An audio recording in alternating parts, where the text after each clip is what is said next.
Chapter 85 of the Book of Jasher.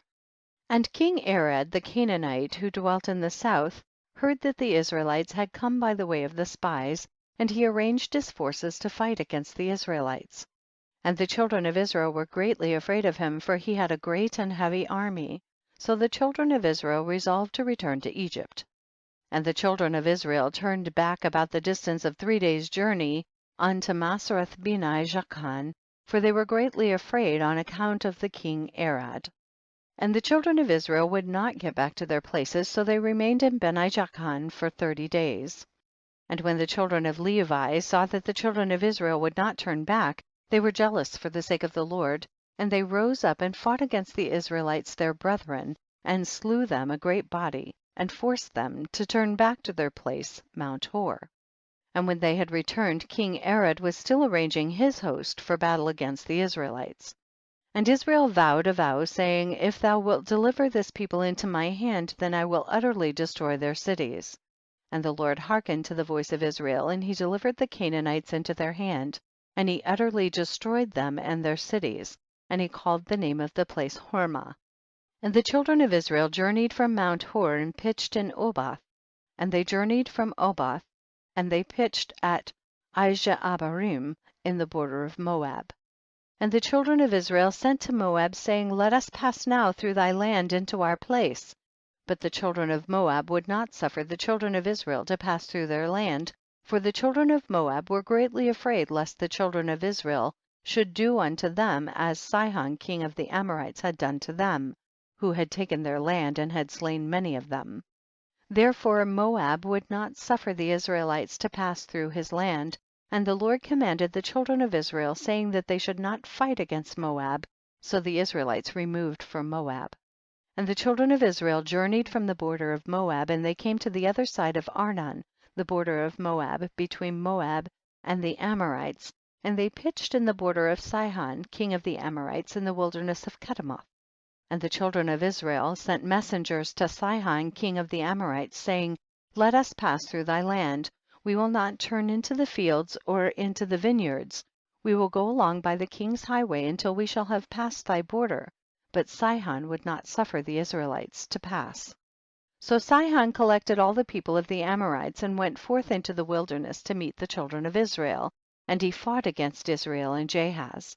And the Lord delivered Sihon king of the Amorites into the hand of the children of Israel, and Israel smote all the people of Sihon with the edge of the sword, and avenged the cause of Moab.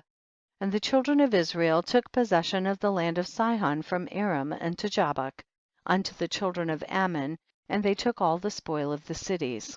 And Israel took all these cities, and Israel dwelt in all the cities of the Amorites. And all the children of Israel resolved to fight against the children of Ammon to take their land also. So the Lord said to the children of Israel, do not besiege the children of Ammon, neither stir up the battle against them, for I will give nothing to you of their land. And the children of Israel hearkened to the word of the Lord, and did not fight against the children of Ammon. And the children of Israel turned and went up by the way of Bashan to the land of Og, king of Bashan. And Og, the king of Bashan, went out to meet the Israelites in battle, and he had with him many valiant men, and a very strong force from the people of the Amorites. And Og, king of Bashan, was a very powerful man, but Naaran his son was exceedingly powerful, even stronger than he was. And Og said in his heart, behold, now the whole camp of Israel takes up a space of 3 parsa, now will I smite them at once without sword or spear. And Og went up Mount Jahaz, and took therefrom one large stone, the length of which was 3 parsa, and he placed it on his head, and resolved to throw it upon the camp of the children of Israel, to smite all the Israelites with that stone. And the angel of the Lord came and pierced the stone upon the head of Og, and the stone fell upon the neck of Og, that Og fell to the earth on account of the weight of the stone upon his neck. At that time the Lord said to the children of Israel, be not afraid of him, for I have given him and all his people and all his land into your hand, and you shall do to him as you did to Sihon. And Moses went down to him with a small number of the children of Israel, and Moses smote Og with a stick at the ankles of his feet, and smote him. The children of Israel afterward pursued the children of Og and all his people, And they beat and destroyed them until there was no remnant left of them. And Moses afterwards sent some of the children of Israel to spy out Jazer, for Jazer was a very famous city. And the spies went to Jazer and explored it. And the spies trusted in the Lord, and they fought against the men of Jazer. And these men took Jazer and its villages, and the Lord delivered them into their hand, and they drove out the Amorites who had been there. And the children of Israel took the land of the 2 kings of the Amorites, 60 cities which were on the other side of Jordan, from the brook of Arnon unto Mount Hermon. And the children of Israel journeyed and came into the plain of Moab, which is on this side of the Jordan by Jericho. And the children of Moab heard all the evil which the children of Israel had done to the 2 kings of the Amorites, to Sihon and Og, so all the men of Moab were greatly afraid of the Israelites. And the elders of Moab said, behold, the 2 kings of the Amorites, Sihon and Og, who were more powerful than all the kings of the earth, could not stand against the children of Israel. How can we stand before them? Surely they sent us a message before now to pass through our land on their way, and we would not suffer them. Now they will turn upon us with their heavy swords and destroy us. And Moab was distressed on account of the children of Israel, and they were greatly afraid of them. And they counseled together what was to be done to the children of Israel. And the elders of Moab resolved and took one of their men, Balak the son of Zippor, the Moabite, and made him king over them at that time, and Balak was a very wise man. And the elders of Moab rose up and sent to the children of Midian to make peace with them, for a great battle and enmity had been in those days between Moab and Midian, from the days of Hadad the son of Bedad, king of Edom, who smote Midian in the field of Moab unto these days.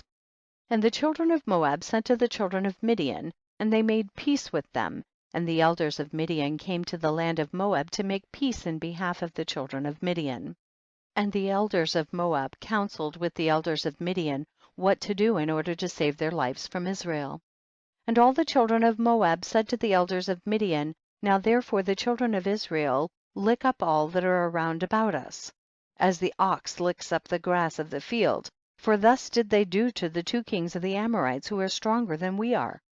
And the elders of Midian said to Moab, we have heard that at the time when Sihon king of the Amorites fought against you, when he prevailed over you and took your land, he had sent to Beor the son of Janeas and to Balaam his son from Mesopotamia, and they came and cursed you.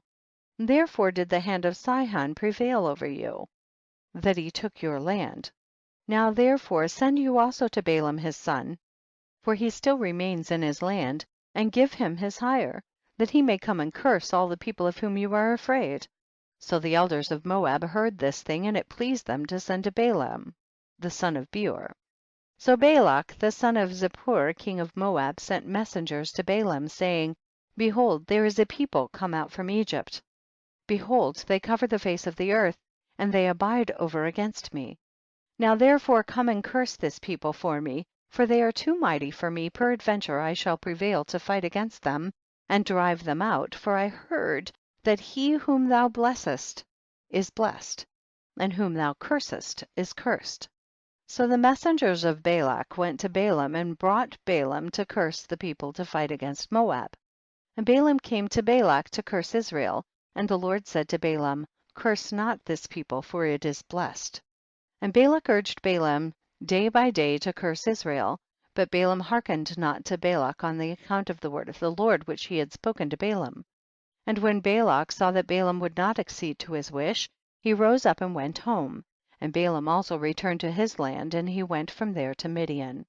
And the children of Israel journeyed from the plain of Moab, and pitched by Jordan from Beth Jesimoth even unto Abel Shittim, at the end of the plains of Moab. And when the children of Israel abode in the plain of Shittim, they began to commit whoredom with the daughters of Moab. And the children of Israel approached Moab, and the children of Moab pitched their tents opposite to the camp of the children of Israel.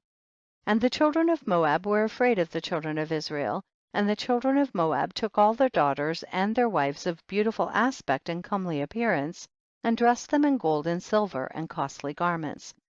And the children of Moab seated those women at the door of their tents, in order that the children of Israel might see them, and turn to them and not fight against Moab.